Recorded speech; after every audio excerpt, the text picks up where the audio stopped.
Assalamualaikum warahmatullahi wabarakatuh. Perkenalkan, nama saya Hesira Trianjeli, NIM 1963 1041, Prodi Perbankan Syariah 2B. Baiklah, di sini saya akan melanjutkan materi yang kemarin. Itu beberapa materi yang sudah kita bahas. Selanjutnya ini kita melanjutkan materi selanjutnya, yaitu dari bab 9 sampai dengan bab 14. Yang pertama, pembahasan pertama yaitu bab 9, di mana kita akan membahas tentang bermuamalah dengan pemegang harta haram. Bagian A itu di mana kita akan membahas tentang hukum melakukan muamalah dengan pemilik harta haram bergantung pada jenis harta haramnya. Di sini ada 3 macam, berbagai macam tentang hukum muamalah tersebut. Yang pertama yaitu harta yang bentuknya zat najis, itu seperti kamar, babi, bangkai, itu hukumnya adalah haram. Seorang bermuamalah dengan pemilik harta haram tersebut, misalnya itu berjualan dengan harta najis atau menerima hadiah berupa najis tersebut. Yang kedua itu harta yang berasal dari non-muamalah, yaitu dari aktivis sepihak yang tidak ada saling ridho. Misalnya itu harta curian, rampokan, harta rampasan, itu hukumnya adalah haram juga. Di sini seseorang bermuamalah dengan pihak harta seperti itu, seperti jual beli harta curian itu atau menerima hadiah dari harta curian itu, disebut haram hukumnya. Yang ketiga, bagian ketiga itu di mana harta yang berasal dari muamalah yang haram, di mana misalnya itu harta suapan, harta gratifikasi, harta riba, gaji dari pekerjaan ribawi, misalnya itu pekerjaan dari atau pegawai dari bank. Itu hukumnya boleh bermuamalah dengan pemilik harta ketiga ini, seperti menerima pemberian hartanya atau memakan makanan yang diberikan, tetapi sebaiknya kita tidak bermuamalah dengan pemilik harta ini. Bagian ke B itu dimana membahas tentang bermuamalah dengan orang yang hartanya berdasarkan antara haram dan halal. Dalam hadis Abu Humairah disebutkan bahwa kata kita diperintahkan untuk mengkonsumsi atau menggunakan harta yang halal. Itulah yang Allah terima. Di sini Nabi SAW bersabda, sesungguhnya Allah itu thayyib atau baik. Allah tidak akan menerima sesuatu melainkan dan yang thayyib atau halal. Selanjutnya di sini ada 3 macam tentang harta yang diharamkan. Yang pertama itu jika bercampur kebanyakan itu haram. Untuk harta yang bercampur antara halal dan haram, jika haram itu lebih banyak, maka Imam Ahmad berpendapat bahwa sudah sepantasnya harta tersebut dijauhi, kecuali sesuatu yang sedikit atau sesuatu yang sudah dikenal. Yang kedua itu jika yang bercampur kebanyakan itu halal, untuk harta yang banyak itu halal, maka boleh digunakan dan boleh makan dari harta tersebut, maka disebut dengan halal. Yang ketiga itu jika sama bagian antara haram dan halal, jika sama-sama maka itu jadi syafaat atau untuk kehati-hatian lebih ditinggalkan. Baiklah, selanjutnya kita akan beralih ke bab 10, di mana kita akan membahas tentang asuransi dan permasalahannya dalam ekonomi. Yang bagian A itu di mana pengertian asuransi. Asuransi menurut Mas Brono adalah institusi atau organisasi ekonomi yang bertujuan untuk mengurangi resiko dengan menggabungkan dari dalam satu manajemen dan kelompok objek di dalam ungkap yang lebih rinci. Bagian B itu dimana membahas tentang hukum asuransi. Hukum asuransi adalah kumpulan peraturan yang tertulis maupun tidak tertulis yang ditunjukkan untuk mengikat kedua belah pihak yang melakukan perjanjian asuransi.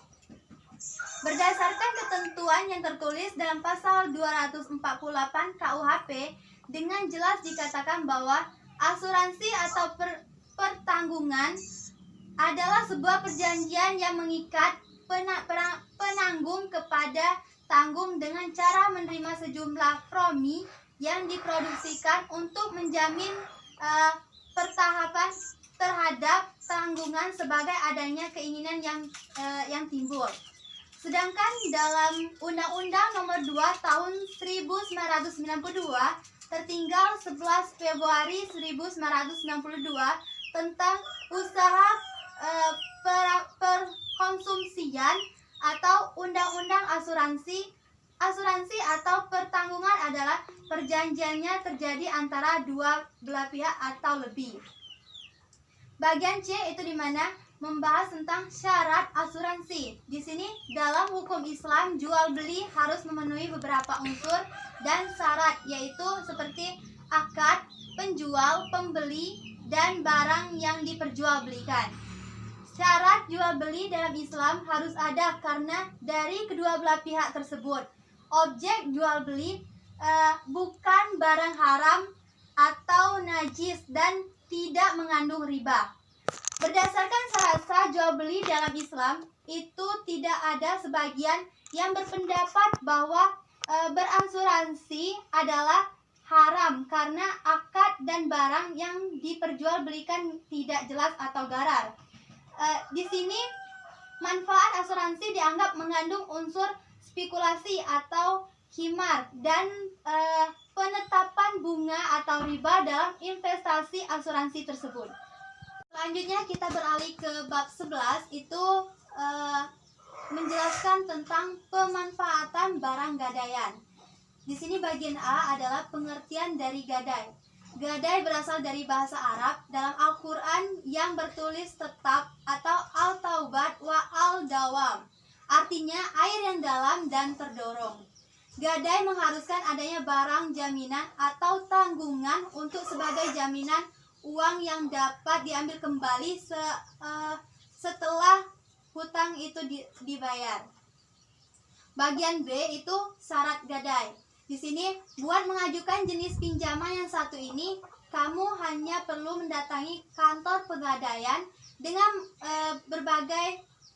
membawa berbagai persyaratan atau dokumen persyaratan tersebut, seperti membawa kartu identitas diri seperti KTP, kartu keluarga, menyerahkan argumen atau jaminan seperti emas atau kendaraan bermotor lengkap dengan STNK, BPKB-nya, serta folder pembeliannya. Bagian C itu dimana landasan hukum. Yang menjadi dasar hukum gadai konvensional adalah Undang-Undang Nomor 9 Tahun 1969, Pasal 6 dan Pasal 7. Di sini menjelaskan tentang izinkan bermuamalah tidak secara tunai dan tentunya harus sesuai dengan yang digariskan dalam Al-Quran dan As-Sunnahnya. Bagian D itu dimana hukum pemanfaatan barang gadaian menurut ulama 4 mazhab. Yang pertama itu mazhab Hanafiyah. Di sini ulama Hanafi berkata tidak boleh bagi pemegang barang gadai atau murtad memanfaatkan barang gadaian dengan memakai, mengendarai, menempati dan tempat tinggal, memakai pakaian atau membaca kitab kecuali dengan izin pegadai. Karena ia hanya memiliki hak untuk menahan barang tersebut, bukan memanfaatkan barang tersebut. Yang kedua itu menurut mazhab Maliki. Di sini Sahnun berkata, jika itu karena utang perdagangan maka boleh, karena ia menjadi pinjaman yang mendatangkan manfaat. Yang ketiga itu menurut mazhab Syafi'i. Ahsi Syarazi berkata, jika seseorang mengajukan sebuah syarat dalam gadainya, ia menghasilkan tujuan dari akad gadai, itu seperti berkata, saya mengadaikan barang untukmu, tapi dengan satu syarat, saya tidak akan menyerahkannya kepadamu, atau dengan syarat barang tidak boleh dijual untuk melunasi uang, atau dengan syarat kemanfaatnya untukmu atau anaknya untukmu, maka syarat tersebut batal. Keempat itu menurut mazhab Hanbali. Ibnu Qudaman berkata, di antara syarat-syarat gadai yang rusak atau agar penerima gadai memanfaatkan barang gadaian. Al-Kirazi berkata, dan penerima gadai tidak boleh sama sekali memanfaatkan barang gadaian kecuali binatang tanggungan atau porotan, maka boleh ditanggungan atau diforoti seukuran biaya maknanya. Selanjutnya kita beralih ke bab 12, di mana kita akan membahas tentang hukum perlombaan dan olahraga dalam Islam. Bagian A itu perlombaan dalam Islam. Di sini perlombaan atau musabaqah telah menjadi bagian dari aktivitas manusia sejak dahulu hingga sekarang. Di sini berbagai macam hal yang diperlombakan dalam masyarakat. Terkadang perlombaan disertai dengan adanya media.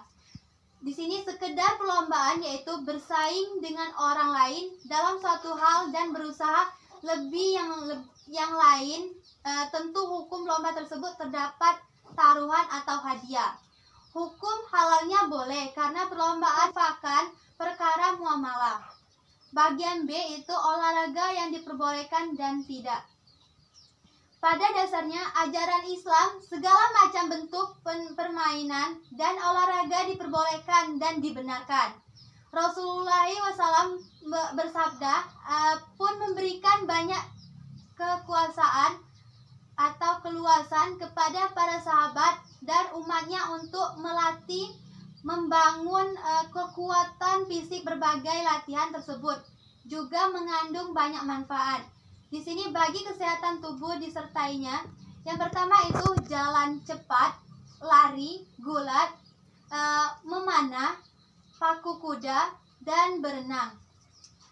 Selanjutnya itu mendapat hadiah dari perlombaan yang menyakiti orang lain, itu hukumnya adalah haram karena masuk perjudian. Alasannya karena di sini orang yang mengikuti berpotensi untuk rugi. Selanjutnya bab 13 di mana membahas materinya undian berhadiah dan lotre.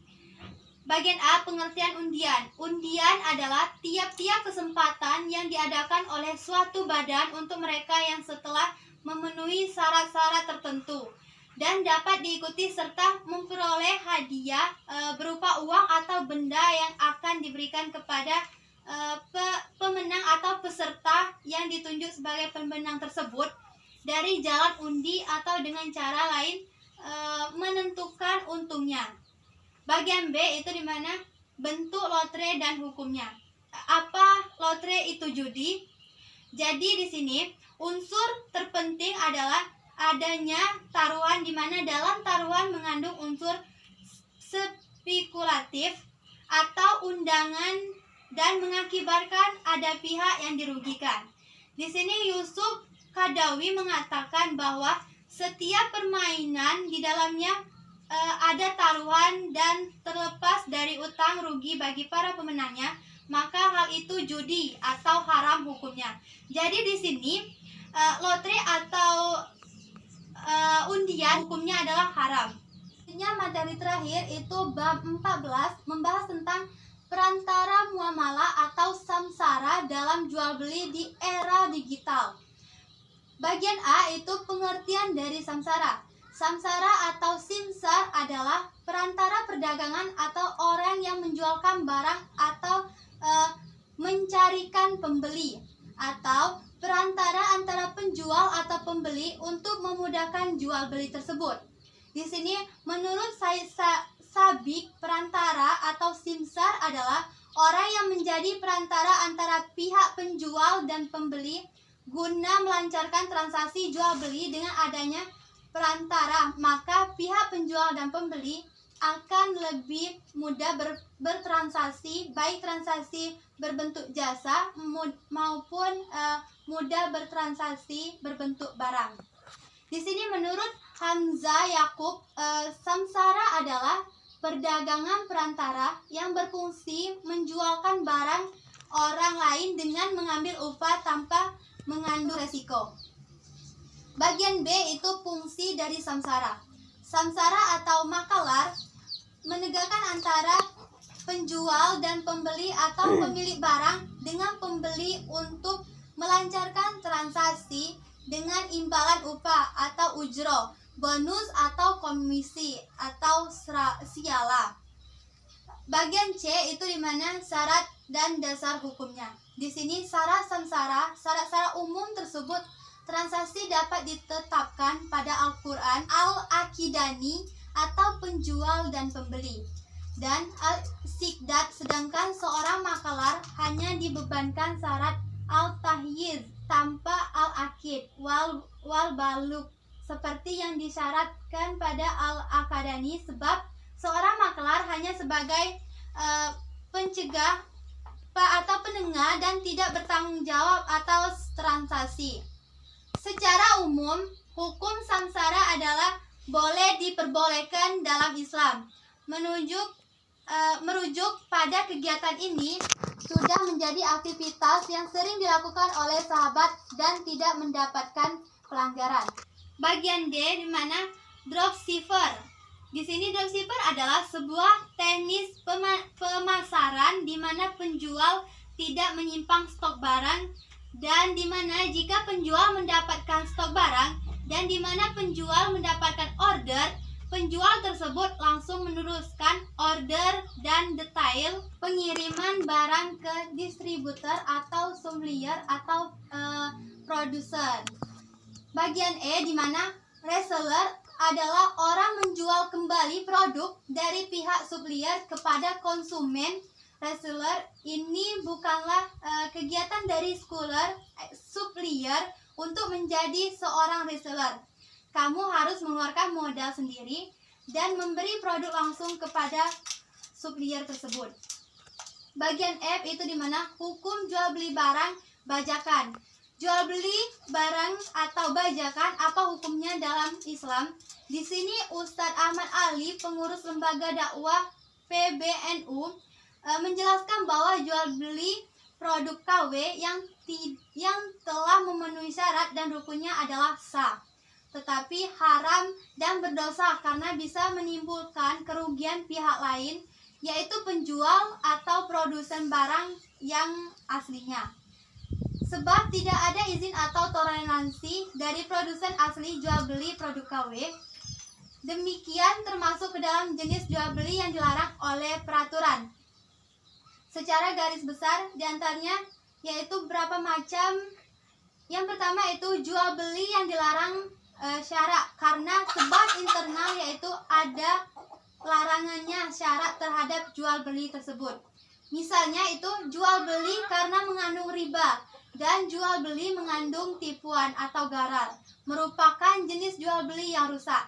Jadi di sini jual beli barang bajakan yaitu kalau tidak memenuhi syarat-syarat tertentu itu adalah hukumnya haram. Itulah yang bisa saya jelaskan. Saya akhiri, wabillahi taufiq wal hidayah. Wassalamualaikum warahmatullahi wabarakatuh.